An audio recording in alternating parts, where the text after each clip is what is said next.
कि चीनी के मूल्य में 20% वृद्धि हुई है। कितना हुई है? 20%, यानी कि 100 की चीज अब आपको 120 की मिलने लगी है। बताया गया इससे क्या हुआ कि उनका जो खर्च था, खर्च 5% बढ़ गया। 5% का मतलब हो गया कि 100 की चीज अब कितने की मिलने लगेगी? 105 की मिलने लगेगी। 5% का अर्थ यही हुआ।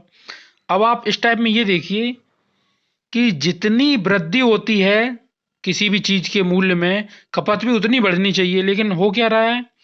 वृद्धि हो रही है 20% की और खपत बढ़ रही है 5%। तो इस टाइप के प्रश्न को करने का सीधा तरीका कि जो आप 100 का सामान मान रहे थे उसे 100 की बजाय आप 105 का मानने लगी।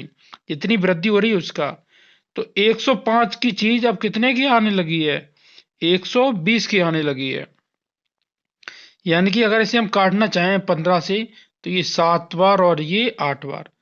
7 का सामान जो आता था वो 8 रुपए का आने लगा। ये कहीं ना कहीं आपका खर्च हो रहा है।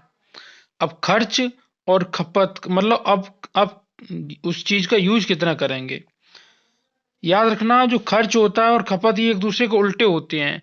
किसी चीज की वैल्यू अगर बढ़ेगी तो उसका खर्चा हमें कम करना पड़ेगा। तो अर्थात खपत हमें 8:7 में करनी पड़ेगी। किसमें? 8:7 में। क्वेश्चन ने बताया, इसका मतलब ये होगा अगर हम पहले कोई चीज 8 किलो खाते थे तो आज हमें 7 किलो खानी है, अर्थात 1 किलो खाना कम कर देना है। वो बता रहा पहले 280 खाते थे, हम पहले कितनी खाते थे? 8।